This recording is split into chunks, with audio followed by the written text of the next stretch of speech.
Bien, il est là devant moi, le docteur Éric Simard, docteur en biologie, chercheur dans le domaine du vieillissement, qui rajeunit à vue d'œil grâce à ses produits Vitali. Salut Éric. Hey, salut Daniel, bon matin. Ça va bien?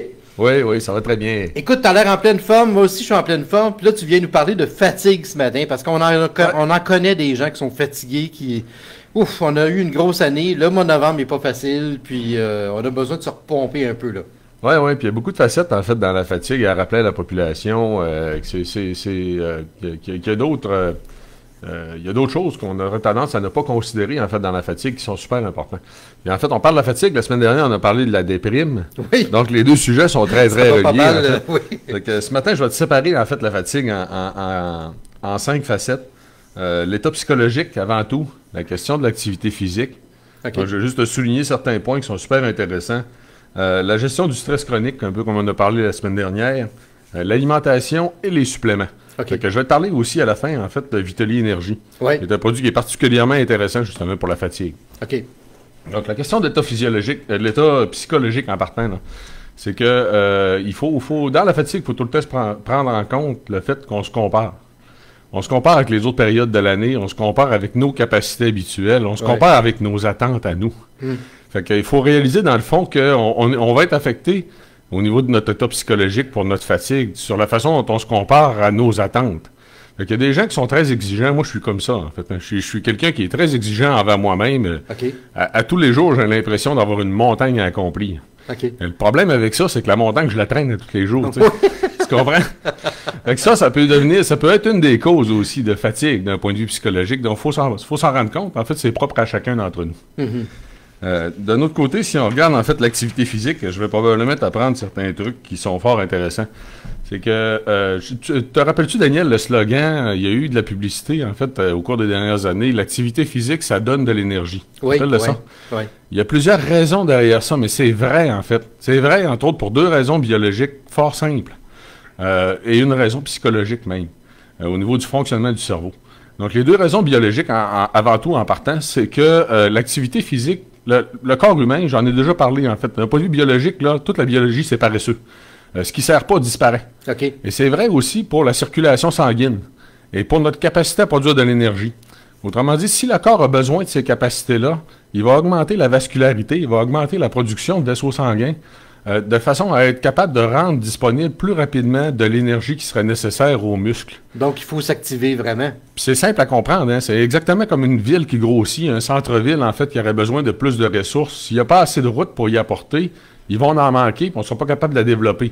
Les muscles, c'est la même chose. C'est comme un char qui roule pas. C'est comme un char qui roule pas. Ah, ouais, non, pas vraiment. Mais comme un muscle, tu sais, si le muscle a besoin de plus d'énergie, ça va pas te demander plus de vaisseaux sanguins pour avoir un apport de sang plus important. Ouais. Et même au niveau cellulaire, on se rend compte que nos cellules qui contiennent les mitochondries, qui sont nos petites usines, en fait, de la production d'énergie, que les gens qui vont faire plus d'activité physique vont avoir plus d'usines de production d'énergie à l'intérieur même des cellules, de façon à être en mesure de générer de l'énergie plus rapidement en plus grande quantité. Okay. Fait que c'est vrai que si on fait de l'activité physique, qu'on est moindrement actif, on a une plus grosse capacité à produire de l'énergie en tant que telle. Fait que techniquement, on a une plus grosse capacité tout simplement aussi pour faire face à la fatigue. Mais c'est important, évidemment, de bouger, mais il y a des gens qui vont dire « je suis bien trop fatigué pour bouger ». Oui, ben ça, regarde justement le côté du cerveau, le côté psychologique, si on veut, de l'activité physique, qui a un impact sur le fonctionnement du cerveau, va répondre à cette question-là. Okay. C'est qu'il y a une récompense associée à l'activité physique. Il y a 2 éléments intéressants, en fait. Le fonctionnement du cerveau va s'améliorer autant au niveau de la circulation sanguine, un peu comme les muscles, mais au niveau de la production de neurotransmetteurs. Okay. Les études ont clairement démontré, en fait, que l'activité physique augmente la production de dopamine. Et la dopamine est reliée au sentiment de récompense. Okay. Autrement dit, on se récompense à faire de l'activité physique. Puis il y en a beaucoup qui ont ce sentiment-là, en fait, hein, ils se récompensent eux autres mêmes en faisant de l'activité physique. Et il y a une raison biologique derrière, c'est réel. Okay. L'autre côté aussi, c'est que l'activité physique fournit de l'adrénaline. Puis d'un point de vue biologique, ça, c'est intéressant aussi, c'est que techniquement, on peut y penser simplement. Aujourd'hui, on court par le plaisir, on court se maintenir en activité physique, se maintenir en santé. On court pour la santé humaine. Il y a une époque pas si lointaine dans l'évolution humaine qu'on courait pour se sauver d'un ours, on courait pour se sauver... Fait que, à cette époque-là, si tu étais capable de courir vite, c'était mieux d'être capable de savoir où tu t'en allais. Oui. Fait que le cerveau va augmenter la production d'adrénaline aussi pour augmenter la vitesse à laquelle on est capable de réagir à la vitesse à laquelle on est capable de porter une action, parce que justement, une activité physique intense, normalement, va être demandée dans une situation où soit on fuit, soit on combat, où notre vie pourrait être en danger, si tu veux. OK. Fait qu'au niveau du fonctionnement du cerveau, l'activité physique a beaucoup d'impact.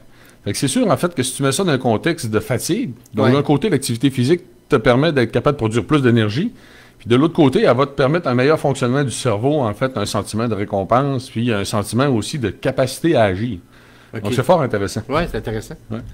Là, mon troisième point, en fait, qui était la gestion du stress et ou la dépression saisonnière. On en a parlé la semaine dernière. C'est un élément, bien sûr, dans le cas de la fatigue, à faire extrêmement attention. C'est que le sentiment de fatigue, souvent, va venir avec du stress accumulé. Et avec donc, la question de la saison, est-ce que les gens vont ressentir comme étant de la déprime saisonnière. Donc, on a parlé la semaine dernière de ça. En fait, j'invite les gens qui voudraient avoir plus d'informations à visiter le blog de Vitali, à vitali.ca. Il y a des articles sur la gestion du stress. On a beaucoup de conseils qui nous viennent, entre autres de des pharmaciens, un psychologue qui a écrit sur le sujet. OK. Donc, ils peuvent aller prendre connaissance justement de l'information. Il y a beaucoup de trucs pour essayer d'améliorer notre gestion du stress. Mais gardez à l'idée que dans le cas de la fatigue, c'est extrêmement important. Et on a 2 produits Vitali aussi qui peuvent aider, en fait, pour la gestion du stress. La nuit, Vitali Sommeil. Et le jour, Vitali Stress et Anxiété qui peut être utilisé au besoin. En fait, quand les gens sentent le besoin, ils peuvent tout simplement s'en servir. Donc, ça peut être un très bel outil, justement, pour aider la gestion du stress chronique. OK. Au niveau de l'alimentation, quelques points en rafale. On en parle beaucoup de l'alimentation, mais dans le cas de la fatigue en tant que telle, là, juste quelques trucs à vous souligner qui sont quand même intéressants. Les gens qui ont tendance à être fatigués ont souvent tendance à trop consommer de café. Parce que ça va ensemble. Ouais, t'as l'impression que tu vas prendre du café, puis t'as de l'énergie, puis que ça te propulse, là. Mais en fait, il faut faire attention parce que c'est possible de trop en prendre. Et là, ça va avoir 2 effets, en fait, pervers, dans le fond. C'est que d'un côté, le café va augmenter le stress, l'anxiété, ce qui n'aidera pas dans la situation si le stress est impliqué dans la problématique de la fatigue. Puis de l'autre côté, on peut développer de la dépendance. Autrement dit, on peut être encore plus fatigué quand on n'en boit pas. T'en bois, puis ça ne sert plus à rien. En tout cas, ça, c'est un problème, là. Question de dosage. Fait que, oui, c'est ça. C'est à faire attention, en fait, la quantité de café. Le sucre, ça va de soi. On en parle beaucoup de la question de la consommation du sucre, les sucres raffinés, les glucides de façon générale. Pourquoi? En fait, c'est très simple. C'est que quand on est fatigué, on a tendance à chercher une source d'énergie facile. Le sucre en est une. Notre corps va nous envoyer le goût de manger du sucre habituellement. C'est assez simple, dans le fond. Oui, il m'envoie pas mal de signaux comme ça. Le problème avec ça, Daniel, c'est que quand tu manges du sucre, tu as une augmentation automatique, justement, de la quantité de sucre dans le sang, surtout les sucres raffinés. L'augmentation va être assez rapide. Le corps va réagir en le stockant d'un coup sec parce qu'il voit qu'il y en a trop. Puis trop de sucre dans le sang, c'est dommageable. Fait que, en le stockant, il n'est pas disponible comme source d'énergie. Puis malheureusement, en plus, c'est que normalement, ça va s'accompagner d'une période dans laquelle il va y avoir une baisse qui va être plus importante que le niveau que tu avais avant de manger le sucre. OK. Donc, tu as comme un up, puis là, tu oups, c'est un contre-coup, si on veut, c'est ça. Et là, tu vas tomber en hypoglycémie, ou du moins en hypoglycémie légère, ou ce que tu vas tomber dans un état où tu as encore moins de sucre disponible que tu en avais avant, la raison pour laquelle tu en as mangé. Fait que dans le fond, puis tu vas avoir plus du poids. Ça va oui, c'est ça. Fait que d'un concept de fatigue, là, c'est bien important de faire attention aux sucres raffinés, à toutes les sources de glucides. Il y a des sources d'énergie alternatives aussi qui peuvent être intéressantes pour combattre la fatigue. Puis là, quand je parle de sources d'énergie alternatives, je ne vous parle pas de l'éolienne ou encore de l'hydroélectricité. Ici, je parle plus en fait de la consommation des gras en tant que tel par le corps ou des protéines. En fait, c'est de réduire l'apport en glucides de façon très importante, comme on le fait entre autres avec la diète cétogène ou encore avec du jeûne partiel. Ouais. Ça a un effet important en fait sur le métabolisme humain parce que ça va forcer le corps à développer les capacités à utiliser les gras comme source d'énergie. Et on a plus de gras comme source d'énergie dans le corps humain qu'on a de sucre. Donc à partir du moment où le corps a une grande facilité à puiser dans d'autres sources d'énergie comme étant le gras, justement, en développant ces facettes-là, en s'habituant à le faire, on va avoir plus de sources d'énergie, en fait, à notre portée. Donc ça peut être intéressant, entre autres, pour les sportifs, les grands marathoniens. Et mon quatrième point pour l'alimentation, c'est le manque de certains éléments nutritifs. Et ça, c'est extrêmement important, en fait, parce qu'on aurait 45-50% de la population canadienne qui serait carencée en magnésium. Le magnésium est essentiel, entre autres, au fonctionnement de plus de 300 enzymes dans le corps humain, OK. dont les enzymes de production énergétique. Bon. Ça va bien. OK. Fait que c'est possible, en fait, qu'il y ait des gens qui aient tendance à être tout le temps fatigués parce qu'ils ont des carences nutritionnelles. Je vous dirais que ça peut valoir la peine, en fait, de vérifier avec une nutritionniste la façon dont vous vous alimentez. Gardez à l'idée qu'il y a beaucoup de minéraux qu'on risque d'être carencés, qui sont importants d'un point de vue physiologique pour la fatigue, l'apport énergétique, que vous allez retrouver dans des choses comme les fruits de mer, les noix. Les noix sont très riches en minéraux. En fait, ça peut être une très, très bonne idée, justement, de manger des noix si vous n'en mangez pas déjà. Les fruits de mer aussi. Les légumes verts, en fait, pour certains types de vitamines, entre autres les vitamines du groupe B.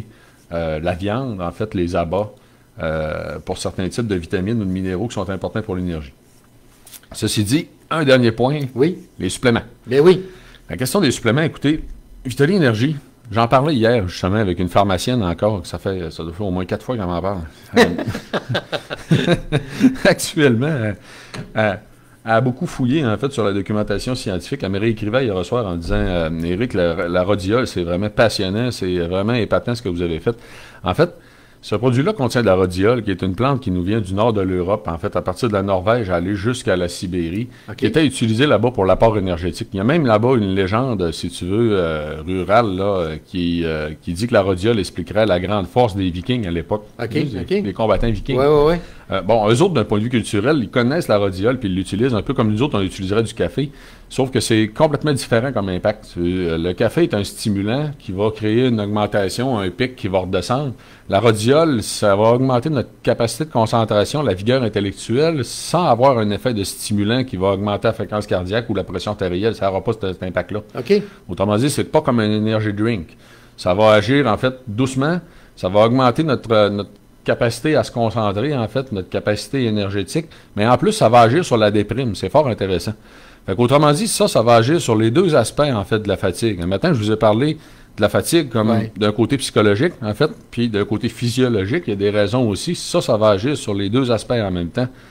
Autant sur votre état d'esprit en tant que tel que sur votre capacité à produire de l'énergie. Donc, c'est quelque chose de très, très intéressant à ce temps-ci de l'année, entre autres, là, Vitali Énergie, justement, pour combattre la fatigue. Ben, écoute, depuis que tu es là, tous les produits Vitali dont tu nous vantes les vertus, finalement, c'est drôlement efficace. Puis, je vois de plus en plus de gens qui s'intéressent aux produits et qui en consomment aussi. Je pense que quand le moindrement tu sais que tu as une alimentation qui est déficiente ou que tu as besoin d'aide extérieure, carrément, ben, je dis, c'est des produits parfaits, là. Oui, ben écoute, on a créé justement la ligne de produits Vitali avec 2 pharmaciens spécialisés dans le but de ramener des produits plus efficaces dans le marché, des produits spécialisés, en fait, pour chacune des facettes les plus importantes en santé humaine.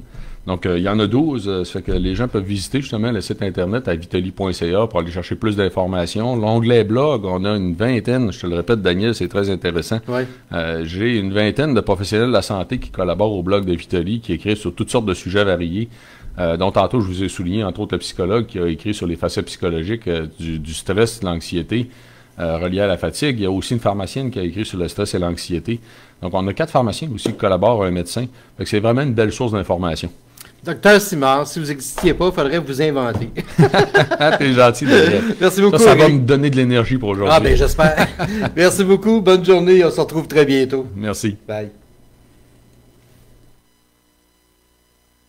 Au retour de la pause, les actualités sportives.